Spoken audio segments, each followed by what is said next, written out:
to go back to that truth, that the truth will set us free. I think sometimes that's easier to do when you have some space and time between things, and in particular, space and time between now and Thanksgiving. And I think it's especially true to look at this in the month of innocence. Looking back, 5th grade in Mr. Painter's class is surprisingly clear.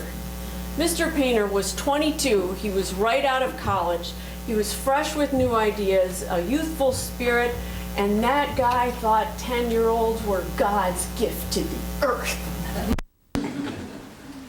In September, for science, we were asked to bring in a can of Coke and a nail.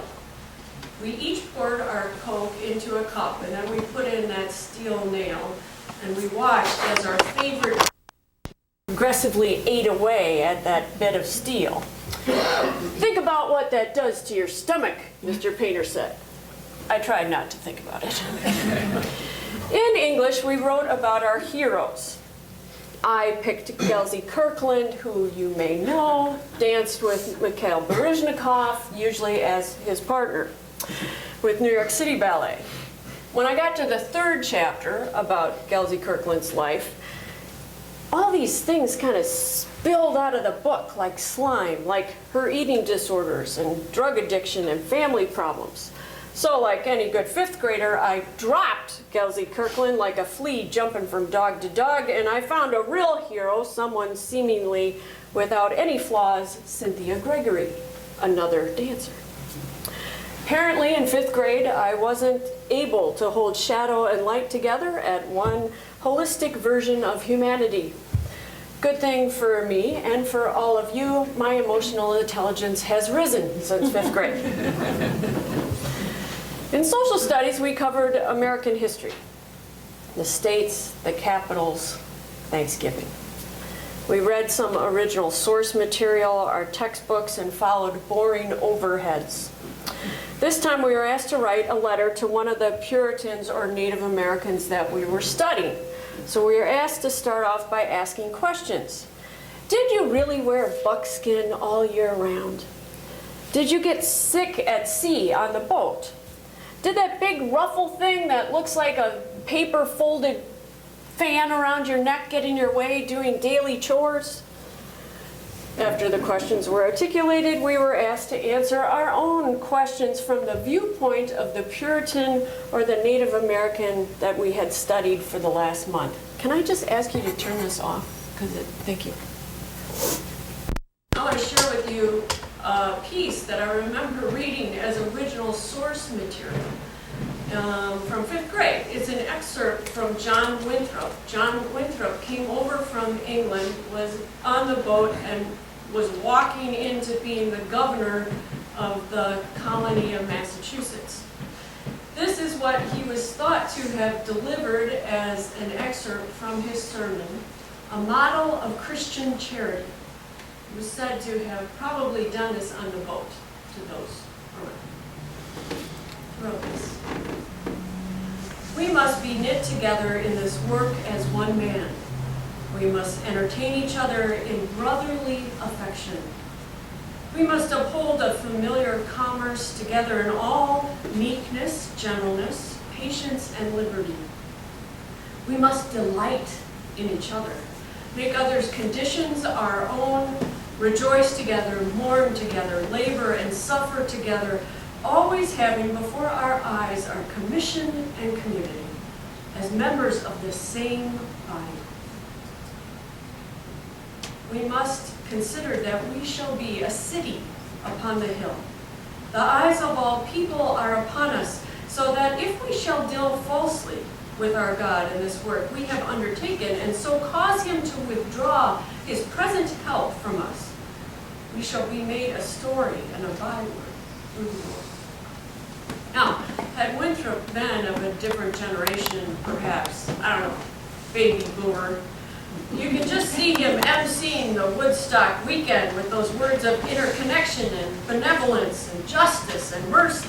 Of course, it would have been oh so much the shouldn'ts and punitive God, but you get the picture, right?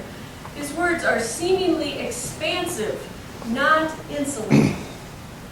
And in the end, the memory I have from 5th grade is this joyous kind of big picnic of sorts of pilgrims in black hats inviting the Indians to dinner to share their food with them. Very magnanimous indeed. In fact, that story has become the centerpiece of what a lot of historians now call our American civic religious liturgy. It's what we tell our children.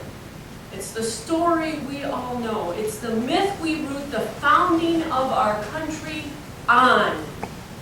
And in the end, it's a lie. The Thanksgiving story is pretty much what my grandfather would have called a bunch of bunk. In fact, Jon Stewart, the comedian, gets closer to the truth when he says, I celebrated Thanksgiving in the old-fashioned way. I invited everyone into my neighborhood to my house, and then we had an enormous meal. And then I killed them and took their land. Jackpot! The truth is, as adults, we know darn well the common story told isn't the real story.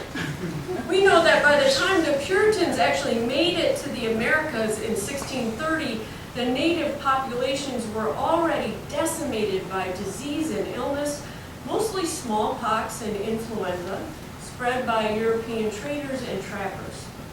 So as the Puritans put their buckled black shoes on the rugged coast of Cape Cod, 90% of the natives in that part of the country were dead.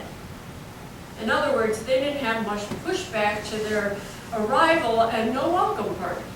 As one colleague put it, these Puritans who escaped religious persecution became religious persecutors. They burned witches at the stake. They slaughtered Native Americans. They enslaved natives and Africans. And they made this country theirs through the sword and the gun. And when you put the story that way, geez, it sounds really harsh, doesn't it? Because it is harsh. There's no bones about it. It is not a bedtime, round up the children's sweet dreams, teddy bear, neat and tidy story, which may be a good thing. As I said, it's often said that the truth will set you free. But it only sets you free if you are willing to let it. When we perpetuate the same story as if innocent children, we fail our past and, more importantly, our present and our future. Perhaps James Lowen, who wrote the book, Lies My Teacher Told Me, which if you have not read, you should. He says it best. Feeling good is a human need, but it imposes a burden that we cannot bear without becoming simple-minded. Trying to claim our innocence after knowing the facts makes us simple-minded and, well, plain unethical and unmoral. History continually unfolds itself here and now.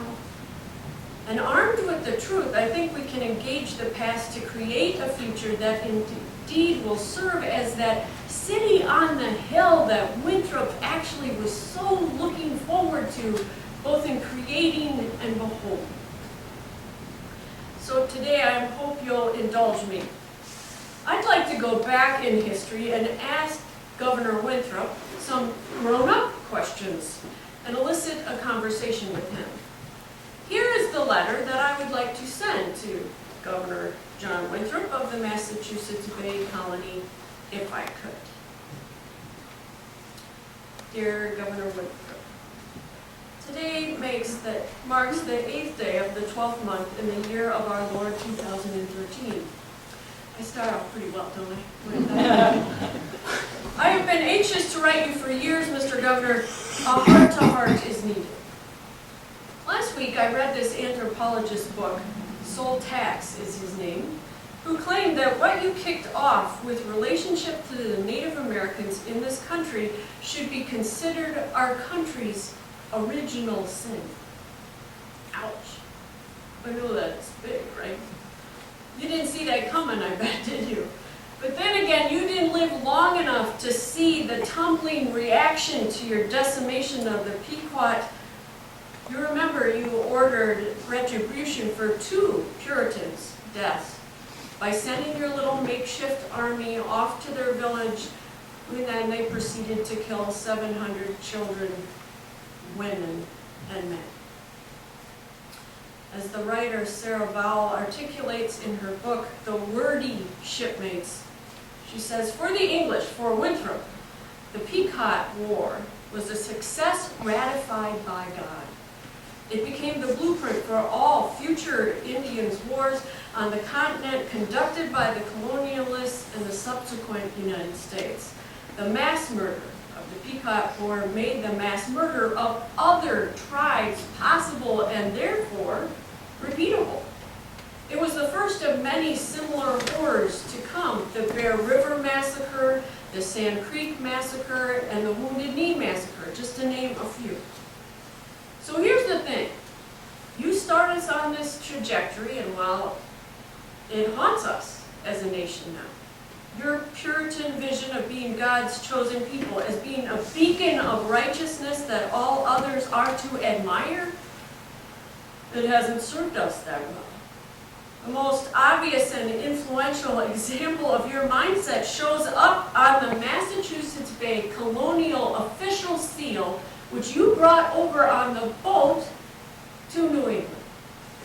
And on that seal is a picture of a Native American with a bow in one hand and a bow and arrow in the other. And the words coming out of his mouth say, "Come over and help us." Now, come on, Governor. That was never true, and you know it. The Native people of this land never ever crossed their hearts and hoped to die, never ever invited the English here to the Americas to help them. In your defense, it's what the British did. I get that. My favorite British comedian, Eddie Izzard, does this little sketch on the British obsession with building empires. Says this: "We built up empires. We stole countries. That's what we did. Built up empires. We stole countries with the cunning use of flags. We just sailed around the world and stick a flag. I claim India for Britain. You can't claim us. We live here. There are 500 million of us. Yes, but do you have a flag? We don't need a flag. It's our country.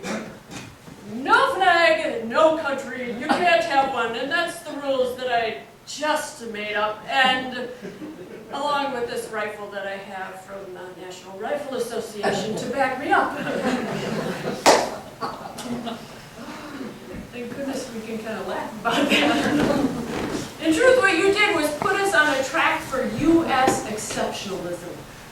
And this mindset has gotten us into more skirmishes, battles, wars, and just plain bullying of our allies and our enemies than I care to count.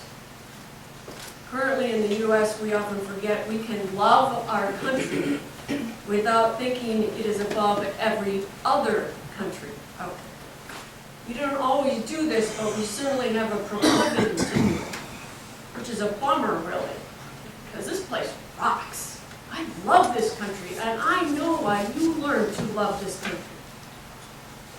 And yet, in some ways, I think you had something in your view of God that kept you in check, at least in your mind, and your Puritan brothers and sisters as well. You may have grandiosely thought of yourself as God's chosen people, but you also believed you could fail your God as well.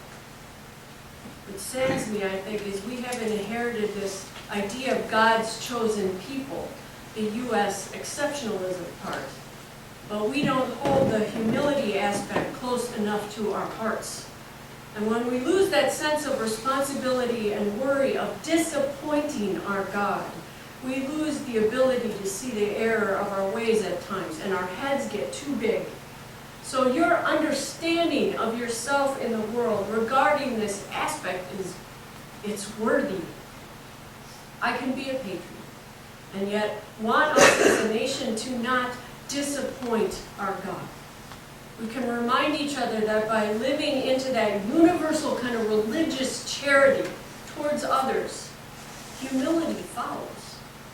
Not one above another, but together as one human family. Whether we believe in God with a big G or a little g, or the God within, or the God of one's deepest moral conscience. We all hold the knowledge that we don't want to disappoint that God. And the only way to get to the good of all is to worry we aren't living up to the highest of our ideals and standards in service to our love of country and to each other. Thanks for the lesson. On to the second thing I want to bring up. In this day and age, there's a lot of talk about illegal immigrants. People all over this country are worried there isn't going to be enough to go around. We are worried that these illegal immigrants will take our jobs and our resources and our standing. But you know what I realized this last week? You guys were the first illegal immigrants.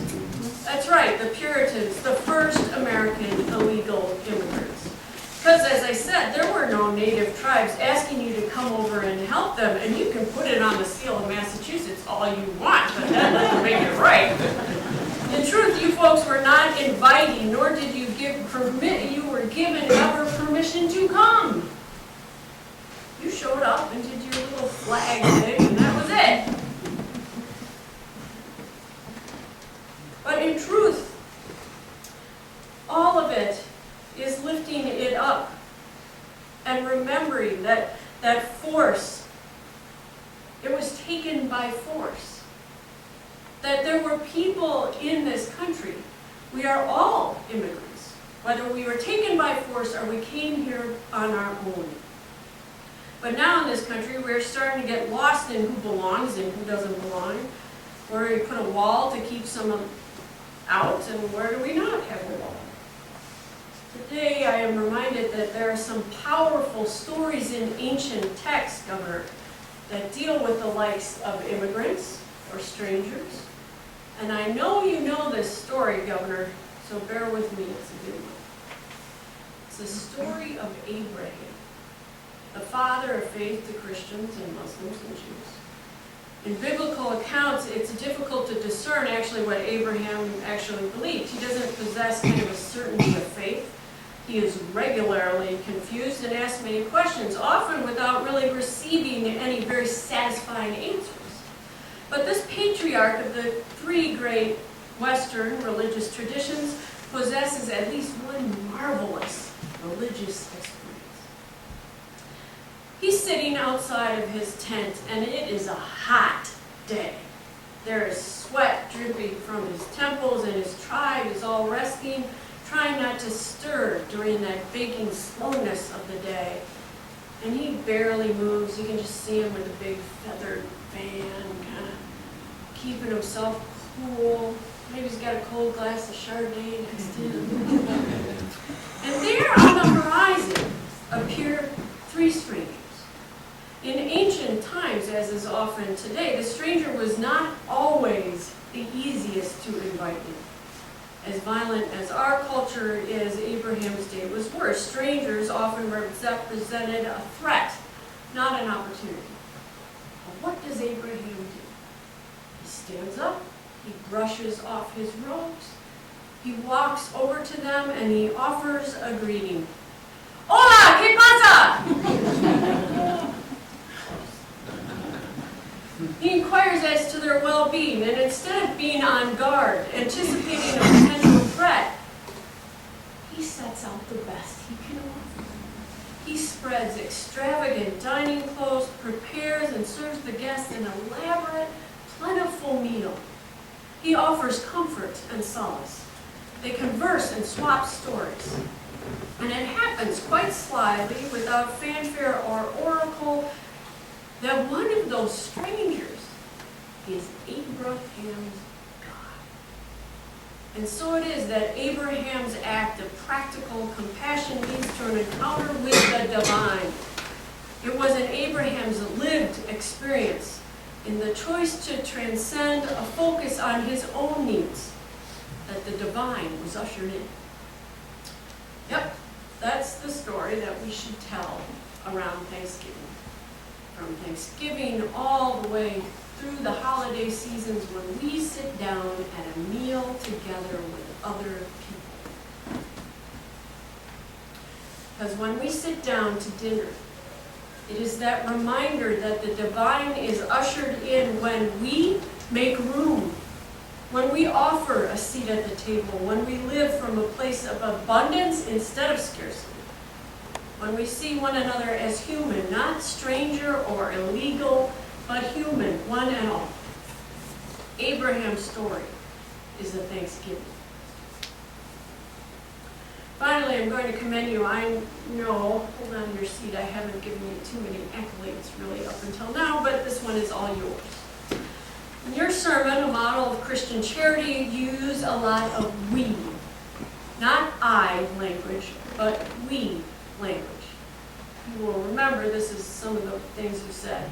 We must uphold a familiar commerce together in meekness, gladness, patience, and liberty. We must delight in each other, make others' conditions our own. We must consider that we shall be a city upon a hill. That's amazing. You set the stage for the unfolding of this country's highest ideals. And I mean that. You made it everyone's mutual obligation to hold to that dream of what we could do together as we the people. You made the responsibility of the common good fall to each other. And you may not know this, but the documents that followed you, well, they used we a lot too. E pluribus unum, which has been in the seal of the United States for a couple hundred years, traditionally meant out of many states or colonies emerge a single nation. More recently, it suggests out of many people and races and religions and ancestries, there has emerged a single people and nation. The Pledge of Allegiance that we profess to our flag has this wonderful word in it. One country, under God, indivisible. And in that word is the sun and the moon and the stars, the glue of the pledge. The glue that reminds us to the rest of our fellow travelers, indivisible is not referring just to the flag, but to the republic for which it stands. Republic, from the Latin res publica, which in the vernacular says a public thing. Republic, a reference to the collective, to that which is held publicly to the people. Our documents hold the essence of your we language, which makes them inclusive, empowering, and safe.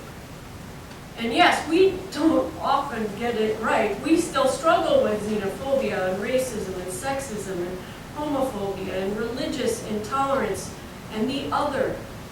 But the basic roots which show up in the pledge, which show up in the Constitution, in our language about ourselves, include we and our mutual obligation to that end. I'm getting down to this. We just celebrated a meal with others. We look back at what you did, and the facts are blurry and the logistics are way off, but at one point you did probably have a meal with the natives of this land. You sat shoulder to shoulder, perhaps uncomfortably, perhaps rigidly, but you shared a meal nonetheless. You broke bread together as we, whether you recognize that or not. And I've come to realize that this celebration of Thanksgiving for me is deeply patriotic.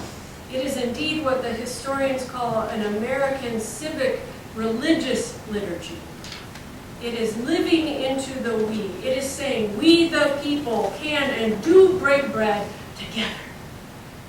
It is in the abundance we share that we offer it to others.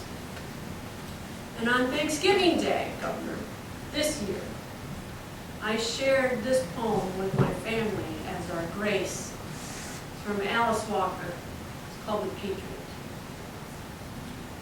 If you want to show your love for America, love Americans. Smile when you see one flower like his turban rose pink. Rejoice at the eagle feather in a grandfather's braid. If a sister's bus rider's hair is especially nappy, a miracle in itself, praise it. How can there be homeless in a land so crammed with houses? Love your country by loving Americans. Love Americans. Salute the soul and body of who we spectacularly and sometimes pitifully are. Love us. We are the flag. I know, Mr. Governor, this likely isn't the picture of the city on the hill you imagined, but it is the evolved, modern version of the flag that you would now have to stake your claim on. Indivisible are we. Love us. We are the flag. In gratitude for the lessons.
Join us for worship every Sunday at 10 a.m. at the Unitarian Universalist Church of Canandaigua, a welcoming congregation. We are located at 3024 Cooley Road, 4 miles west of South Main Street, Canandaigua, just north of the intersection with Routes 5 and 20. Look for the blue signs just before the turn. Your comments about this program or questions about the church are welcome at 585-396-1370 or at our website, www.canandaiguauu.org. Producer and editor, Daniel Brigham.